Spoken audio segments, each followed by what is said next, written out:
Hey, thanks for joining today's edition of Aso Briefing. I am Richard. I'll let you know the top stories. President Tinubu assures Nigeria's country's unity remains unshaken. FCT Minister Barrister Wike upgrades Kwali monarch to first-class status. And in business, AGF explains delay in February salaries for 5 MDAs. We are watching Aso Briefing. Don't forget that you can watch us live on TSTV channel 392, StarTimes TV channel 127, and on Free TV, look us up on channel 507. On the UHF band, you can find us on channel 38. Don't also forget that this news is streaming live on our Facebook and YouTube channels. Now we go ahead with details of all our stories. President Bola Tinubu on Monday assured Nigerians across the country that the nation will never allow agents of instability to undermine its peace, unity, and sovereignty. President Tinubu gave the assurance while hosting religious and traditional leaders for an interfaith breaking of the fast at the presidential villa in Abuja, acknowledging the critical roles in promoting peace, stability, and moral guidance within their communities. The president promised to continue to make the most of the opportunity given to him to lead the country by sustaining the trajectory of the economic's growth and prosperity. He reaffirmed his commitment to intensifying investment in critical sectors such as agriculture and education to leave a lasting legacy for future generations. President Tinubu urged Nigerians not to lose hope, assuring them that his administration will remain focused on building a safer, more secure, and prosperous nation for all. In his remarks, the Etsulupe Yahaya Abubakar, who represented the president of the Nigeria Supreme Council for Islamic Affairs, and the Sultan of Sokoto Sa'ad Abubakar, expressed gratitude to the president for hosting leaders of the two major religions at the breaking of the fast, which symbolizes unity. According to a statement by Presidential Aide Bayo Onanuga, the President, Christian Association of Nigeria, CAN, Archbishop Daniel Oku, representing Dr. Stephen Bawapanya, President of the Evangelical Church Winning All Ekwa, assured President Tinubu of the church's support for the administration in its determination to transform the economy and strengthen the country's security architecture. Now, the Minister of the Federal Capital Territory, Barrister Wike, has upgraded the stool of the traditional ruler of Kwali Area Council to a first-class chieftaincy as part of activities during his thank-you visit to the council on behalf of President Bola Ahmed Tinubu following the successful conclusion of the FCT Area Council elections. Speaking during an interactive session with residents and political leaders in Kwali, Barrister Wike said the decision was in recognition of the monarch's support for the administration, while assuring the people that key road projects promised the area would soon commence. The promise I made, please consider it done. Let me add here that your traditional ruler will have in palace. Let me also say, today your traditional ruler told me before now that they are going to support Mr. President. And when I've seen it, I hereby, by the powers conferred on me, upgrade his stool to first class stool.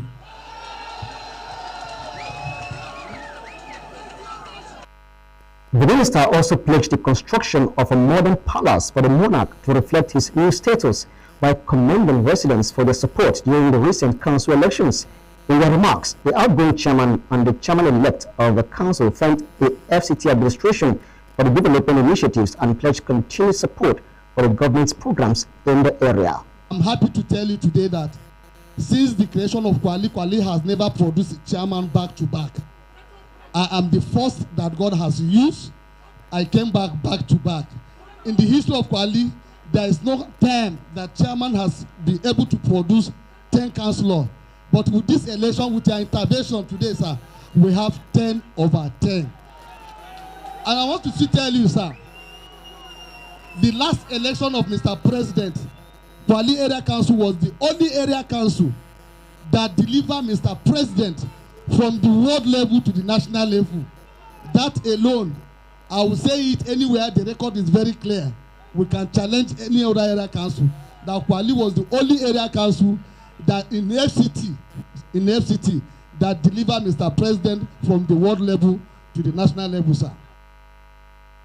The chairman of Kwali Area Council, Mr. Danladi Chia, says residents of the Federal Capital Territory will continue to support all programs and policies of the present APC-led administration under President Bola Ahmed Tinubu. Mr. Chia stated this while welcoming the FCT Minister, Barrister Nelson Wike, to Kwali Area Council in continuation of his thank you tour during the last FCT Area Council elections. Our correspondent, Abdullah Mukhtar, tells us more.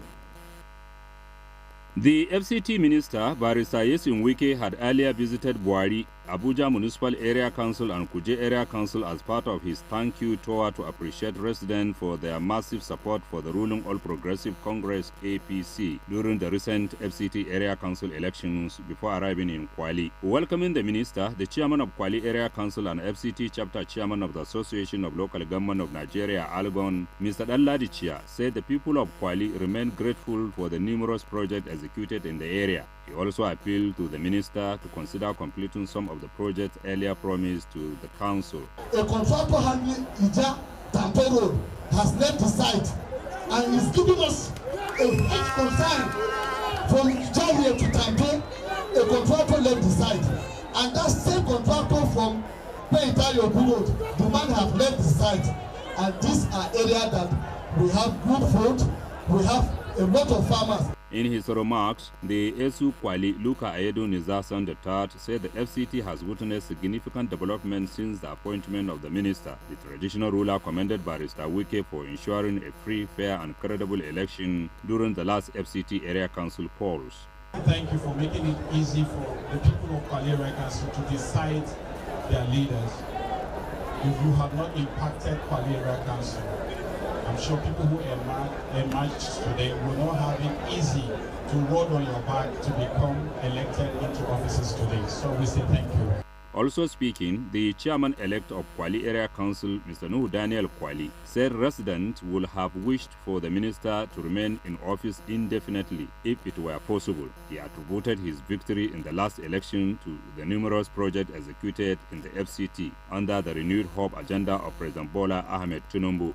On behalf of the chairman-elect, we want to say very thank you for standing firm and supporting the FCT minister in making sure that FCT Area Council election was well delivered to put a smile in the face of our dear father, the President of Federal Republic of Nigeria. Barrister Nelson Wike used the occasion to announce the elevation of the Aso Kwali stool to first-class status, a declaration that threw the whole into jubilation. The highlight of the event was the official commissioning of the renovated Alhaji Gambo Memorial Town Hall by the minister, one of the projects executed by the Kwali Area Council Chairman, Mr. Danladi Chia. Dignitaries at the occasion included serving Area Council Chairman, Chairman-elect, traditional rulers, and hundreds of party supporters from within and outside Kwali Area Council.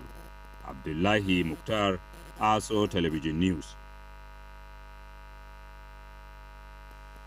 The chairman-elect of Gwagwalada Area Council, Comrade Kasimu Muhammad Ikwa, alongside councillor-elect and key political stakeholders, has paid a thank you visit to Senator Philip Tanimu Aduda following the successful outcome of the recently concluded FCT Area Council elections. The visit was aimed at appreciating Senator Aduda for his leadership, guidance, and unwavering support, which contributed to the victory recorded during the election. Speaking during the visit, Comrade Ikwa expressed gratitude to the senator for his continuous commitment to the growth of the party and the development of Gwagwalada Area Council. He noted that the victory recorded at the polls was a reflection of the collective efforts, unity, and support of the party leaders and supporters across the council. The Gwagwalada chairman-elect assured that his administration would focus on delivering good governance, promoting development, and improving the welfare of residents of Gwagwalada Area Council. Responding, Senator Philip Tanimu Aduda congratulated the chairman-elect, councillors-elect, and party stakeholders for the successful outing in the election. He urged them to remain committed to serving the people and fulfilling the promises made during the campaign. Senator Aduda also called for unity among party members and stakeholders, stressing that cooperation and dedication will be key to achieving meaningful development in the Area Council. The visit provided an opportunity for party leaders and stakeholders to further strengthen their political relationship and reaffirmed their commitment to the progress and development of Gwagwalada Area Council. The chairman of Abaji Area Council and chairman-elect in the recently concluded FCT Area Council elections, Alhaji Abubakar Umar Abdullahi, has congratulated the Zamfara State Governor Dauda Lawal for joining the All Progressives Congress, the APC. In a statement personally signed and made available to newsmen in Abuja, Alhaji Abdullahi described the governor's defection to the APC as a welcome development for the people of Zamfara State and the party.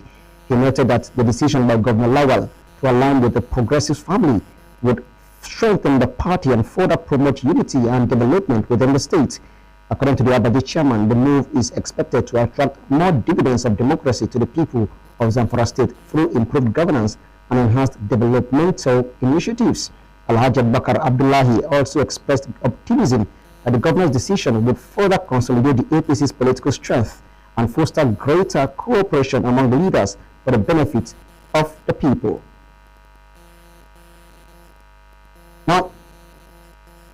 Now, the federal government remains committed to achieving food security and transforming Nigeria's agricultural sector through strategic reforms, partnerships, and investments.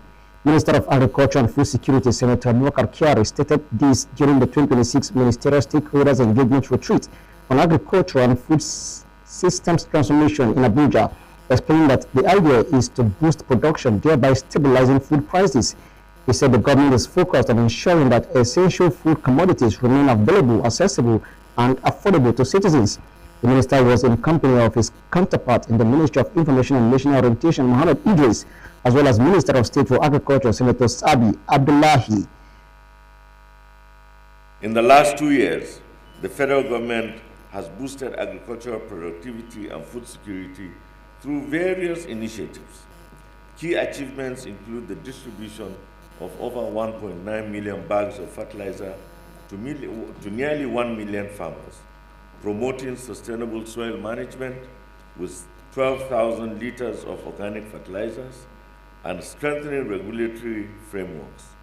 We have made notable collaborations and partnerships with Russia, Turkey, India, and Canada to enhance fertilizer production and technology transfer. Nigeria is indeed, like the President has consistently mentioned, moving towards the prosperity that Mr. President has promised when he took office in May of 2023.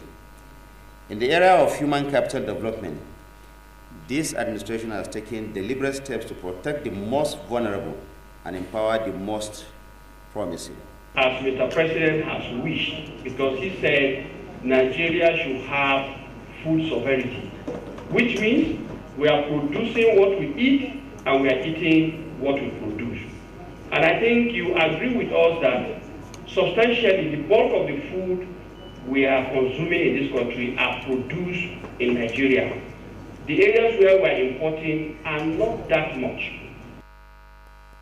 Earlier, the Permanent Secretary in the Federal Ministry of Agriculture and Food Security, Dr. Marcus Ogunbiyi, remarked that agricultural transformation could not be achieved by government alone, expressing confidence the engagement would provide an opportunity for stakeholders to review government programs, share insights, and contribute to policy improvements aimed at strengthening Nigeria's agricultural and food systems. The ministry recognizes that farmers, processors, civil society organizations, development partners, private sector actors, the media, and indeed every Nigerian citizen are critical partners in shaping a resilient, productive, and inclusive agri-food system.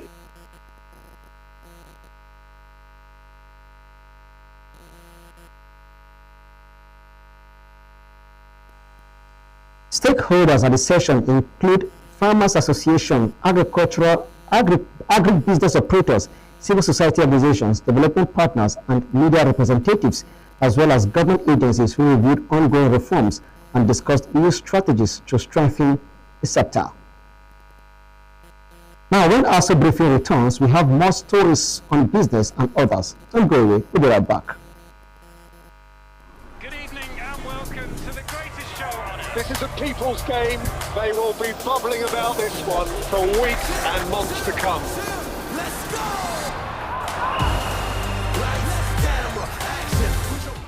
Ready to be entertained? We've got you.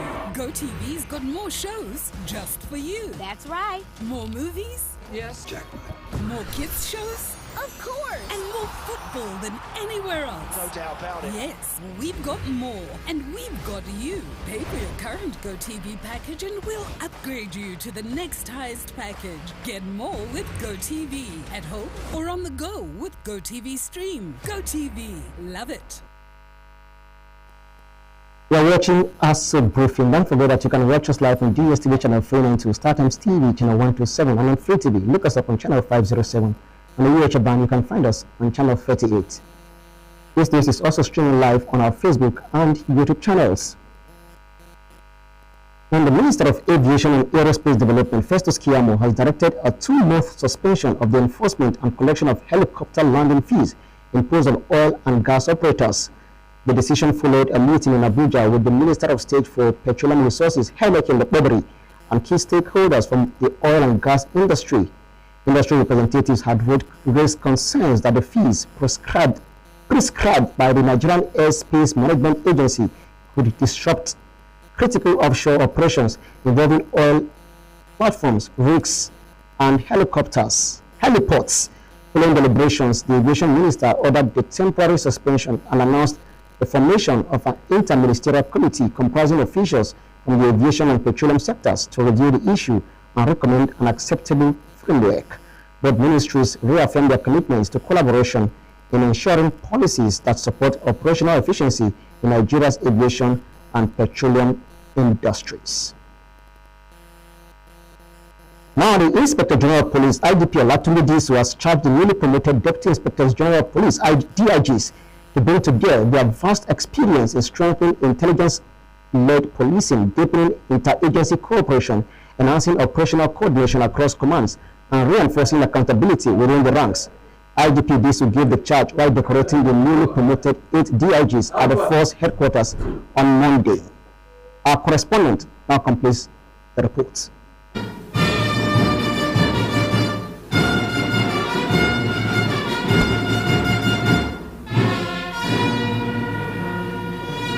With the elevation and subsequent decoration of the DIGs, alongside the Force Secretary, AIG Olabode Adeleye Akimbamilowo, the force under the leadership of IGP Disu now has a new management team. Speaking during the decoration ceremony, the 23rd Indigenous IGP noted that promotion to the rank of DIGs represent one of the highest levels of professional trust within the institution, adding that it is both an honor and a call to duty, one that demands wisdom, integrity, courage, and an unwavering commitment to the principles of justice and service. IGP Disu also highlighted what is expected of the new DIGs as members of the top strategic leadership of the Nigerian Police Force. As members of the top strategic leadership of the Nigerian Police Force, you are now entrusted with responsibilities that go beyond operational command. You are expected to provide institutional directions, strengthen internal strategies, internal discipline, drive reforms, and ensure that our policing strategies remain responsive to the evolving security landscape of our nation. The security environment in which we operate continues to evolve in complexity, from organized crimes and cyber-enabled threats to violent criminal networks and emerging security challenges. The expectations placed on the Nigerian Police Force have never been greater. It is therefore imperative that our leadership remains forward-looking, strategic, and firmly committed to professionalism and operational excellence. Let your tenure at this level be defined by discipline, fairness, transparency, and service. The rank you wear today places you as custodian of the institutional value of the Nigerian populace. Your actions, decisions, and leadership style will continue to shape the culture, direction, and public perception of our organization. IGP Disu also reaffirmed the force's commitment to repositioning the Nigerian Police Force into a more professional, technologically driven, and citizen-focused institution, noting that the roles of DIGs will be critical in driving this transformation and strengthening the force's capacity to effectively secure the nation. The newly promoted DIGs are Zakaria Farah Achinyan, Zango Ibrahim Baba, Ishaku Muhammad, Margaret Agebe Ochala, Mohammed Abdul Suleiman, Kenechuku Onwemelie, Fayo Ade Adegoke Mustafa, and Umar Shehu Nadada. Richard Ali Chinwanyebe, Aso Television News.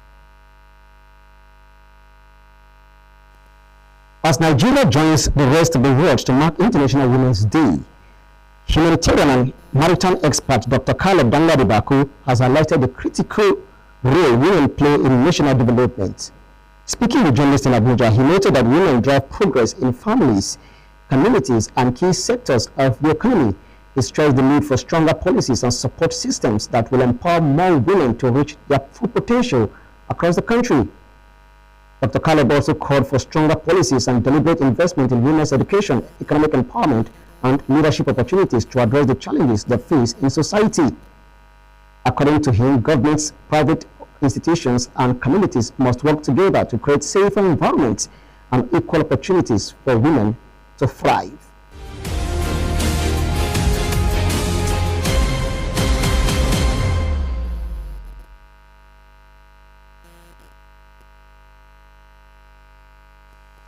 Office of the Accountant General of the Federation has explained why some federal workers have not yet received their February 2026 salaries.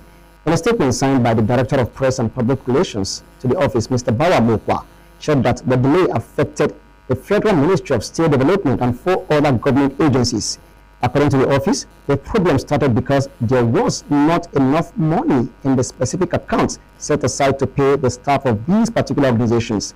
The agencies facing this challenge include the Nigerian Export Promotion Council, the National Rural Electrification Agency, Kamuku National Park, and the Council for the Regulation of Freight Forwarding in Nigeria, while clarifying that the delay is only affecting these specific groups, as other federal workers across the country have already been paid their money in full.